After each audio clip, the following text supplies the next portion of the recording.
गरीब माँ की बेटियों के लिए आई रजवाड़े खानदान से शादी की 7 ड्रेस।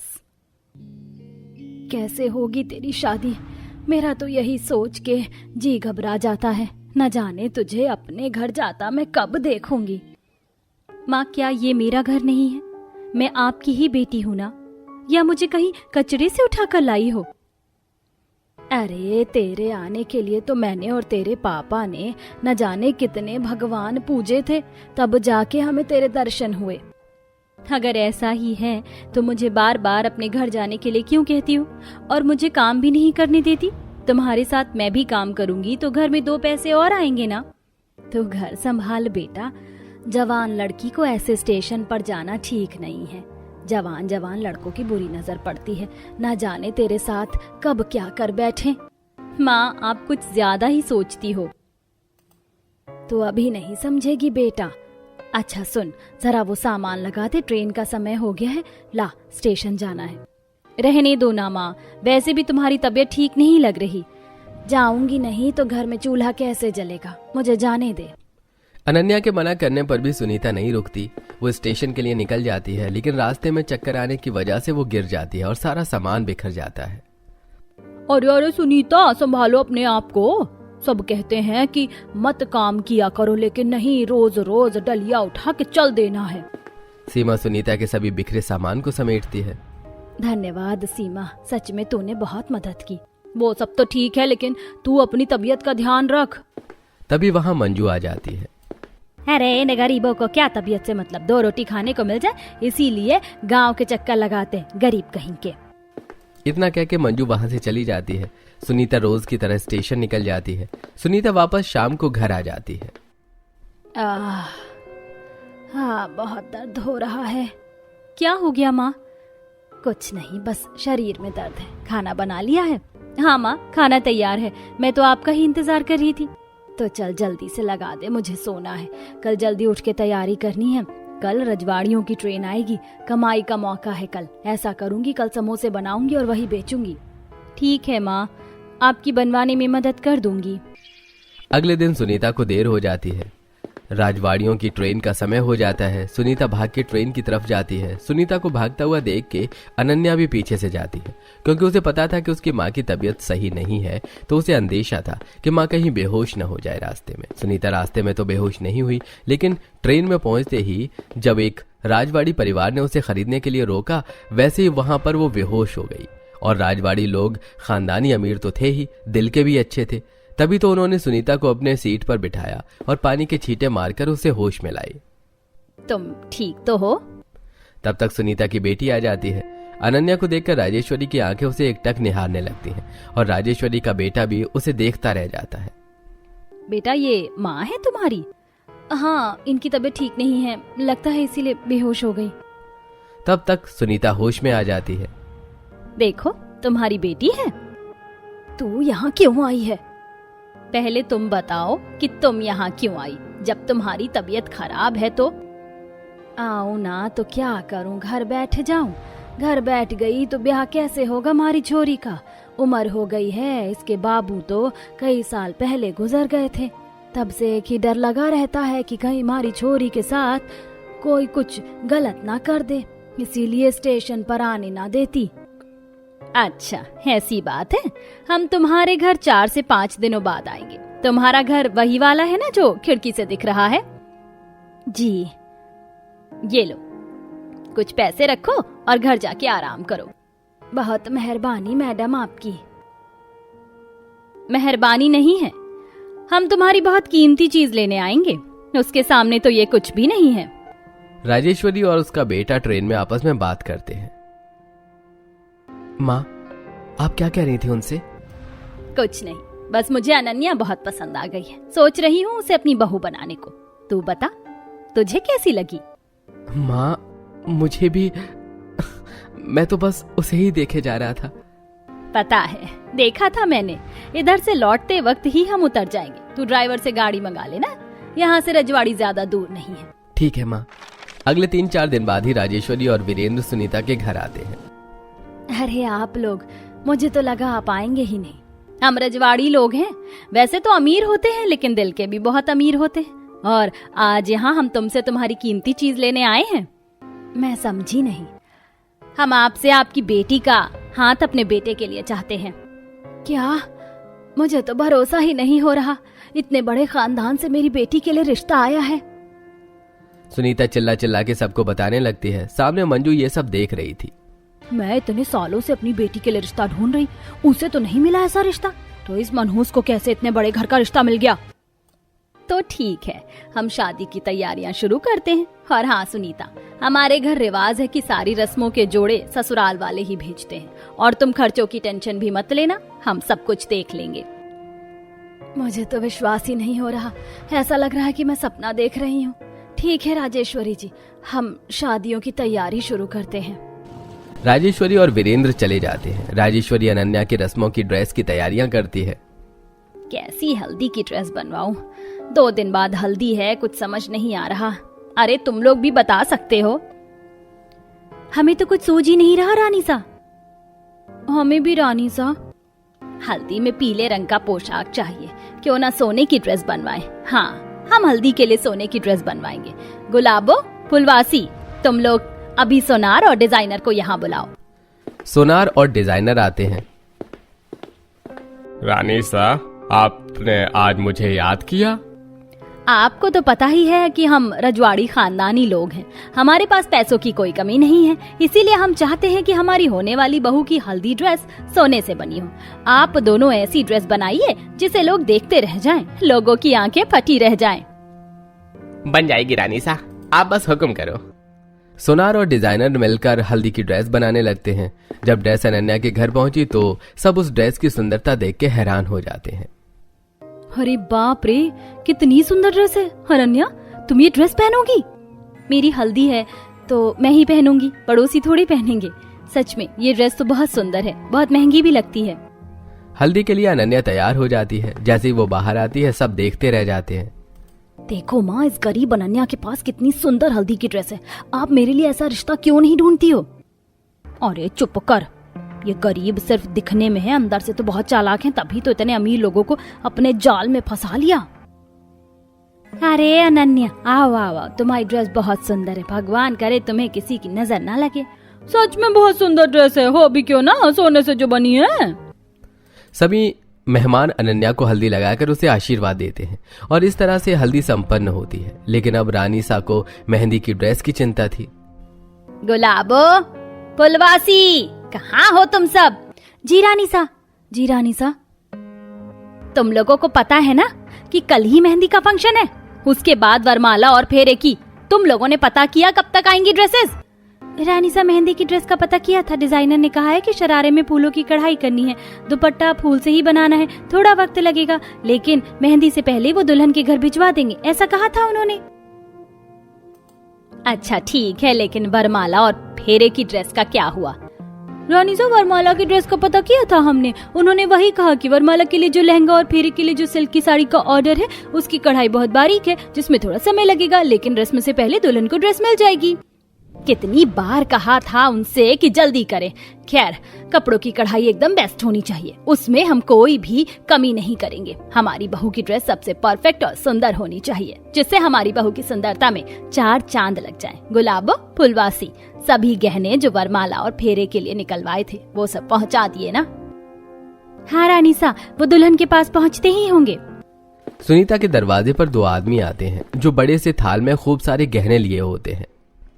अरे सुनीता, ये सारे गहने अनन्या के लिए हैं, और नहीं तो क्या, रानी सा ने भिजवाए हैं। अरे वाह सुनीता, तेरी गाड़ी तो निकल पड़ी, लेकिन वो तो रुकने का नाम ही नहीं ले रही। एक दिन सोने की ड्रेस, दूसरे दिन इतने सारे गहने। किस्मत है, वरना एक दिन तो खाने के लिए भी तरस गए थे तुम लोग, याद रखना इसे। मंजू वहाँ से चली जाती है। अरे छोड़ सुनीता, मंजू की बात को, तुमको तो पता है ना उसका व्यवहार। सीमा और सुनीता बात कर ही रहे होते हैं कि तब तक मेहंदी की ड्रेस आ जाती है जो सुंदर सुंदर फूलों से बनी होती है। फूलों की ड्रेस? फूलों की भी ड्रेस होती है क्या? और ये दुपट्टा, ये भी कितना अलग और सुंदर है ना। सच में अनन्या के ससुराल वाले तो कुछ भी करा सकते हैं, रजवाड़ी खानदानी जो है। अगले दिन मेहंदी की रस्म के लिए अनन्या फूलों वाली ड्रेस पहन के सबके सामने आती है। थू थू थू थू, नजर ना लगे अनन्या, बहुत सुंदर लग रही है बेटा। ये फूलों की ड्रेस मैंने इंटरनेट पर देखी थी, मेरा तो बहुत मन था लेने का लेकिन नहीं ले पाई। सुंदर लग रही अनन्या, कहना पड़ेगा सबसे हटके शादी हो रही तेरी। अब तो मैं तेरी वरमाला और फेरे की ड्रेस देखने के लिए बहुत बेताब हूँ। सभी अनन्या की ड्रेस की बहुत तारीफ करते हैं। मेहंदी शुरू होती है और सभी औरतें बन्नी बनने का गीत गाती हैं। बन्नी के गोरे गोरे हाथ मेहंदी लगाओ रे, इस पे बनने का लिख दो नाम, मेहंदी लगाओ रे। बन्नी हमारी चांद का टुकड़ा, बनना है राजकुमार, मेहंदी लगाओ रे। आंखों में कजरा, कानों में झुमका, कर दो 16 श्रृंगार, मेहंदी लगाओ रे। ढोलक बाजे बाजे मंजीरा, शहनाई बज रही द्वार, मेहंदी लगाओ रे। मिलजुल गाओ गीत खुशी के, आया है शुभ दिन आज, मेहंदी लगाओ रे। उसके बाद वरमाला का वक्त होता है। अनन्या वरमाला के लिए सुंदर सा लहंगा पहन के आती है। अरे बाबा, खूब सुंदर लग रही, खूब सुंदर, किसी की नजर ना लगे अनन्या, तेरी सुंदरता में इस चमकते हुए लहंगे ने 4 चांद लगा दिए। तेरा लहंगा बहुत सुंदर बेटा। सच में राजेश्वरी देवी जी, सभी रस्मों की ड्रेस बहुत सुंदर और यूनिक है। हमारे राजवाड़ी खानदान का रिवाज है कि होने वाली बहू की पोशाक उसके होने वाले ससुराल से ही जाती है, और अनन्या तो हमारी इकलौती बहू है। उसके लिए तो हम लाखों में एक नहीं, करोड़ों में एक का काम करेंगे। नजर ना लगे मेरी बहू को। हाँ, सड़क छाप लड़की को घर की बहू बना रहे। अरे सड़क छाप से तो मेरी बेटी लाख गुना अच्छी है। मुझे तो लगता है ये भी कोई रानी वानी नहीं है। हाँ। वरमाला हो जाती है और अब फेरे की बारी थी। फेरों के लिए अनन्या ने सिल्क की सुंदर सी साड़ी पहनी थी, जिसे देखकर सभी दंग रह गए थे।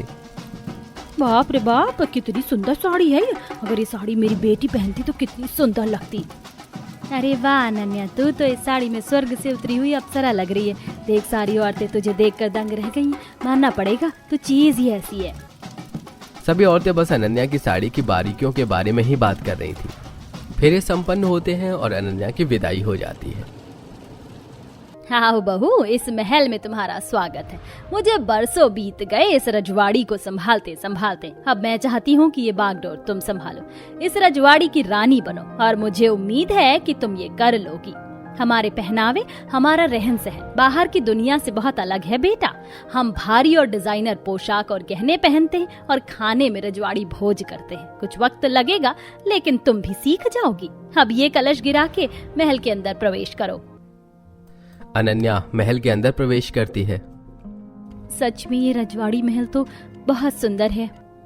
बेटा अनन्या, जो भी काम हो दासियों से कह देना। तुम्हारे कमरे के बाहर 2 दासियां तैनात रहेंगी। और हाँ बेटा, कल तुम्हारी पहली रसोई और मुंह दिखाई है। तुम्हारे कपड़े और जेवर तुम्हारे कमरे में रखे हैं, कल वही पहनकर नीचे आना, ठीक? जी माँ।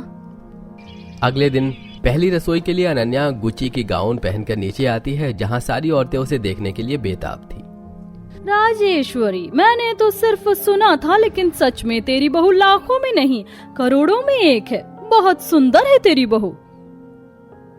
ये मुंह दिखाई नहीं पहली रसोई है, इसमें सिर्फ स्वाद लिया जाता है। बहू घूंघट डाल लो, वरना सब तेरा चेहरा देख लेंगे। अनन्या घूंघट डाल लेती है और रसोई में जाकर पहली रसोई की रस्म करती है। अनन्या सबके लिए खीर बनाकर लाती है और सब खाते हैं। अरे वाह राजेश्वरी, तेरी बहू सुंदरता के स्वाद से दिल जीतना भी जानती है। बहुत बढ़िया खीर बनी है। अच्छा अच्छा, जा बहू, जीत लिया तूने इन सबका दिल। अब मुंह दिखाई के लिए तैयार हो जा।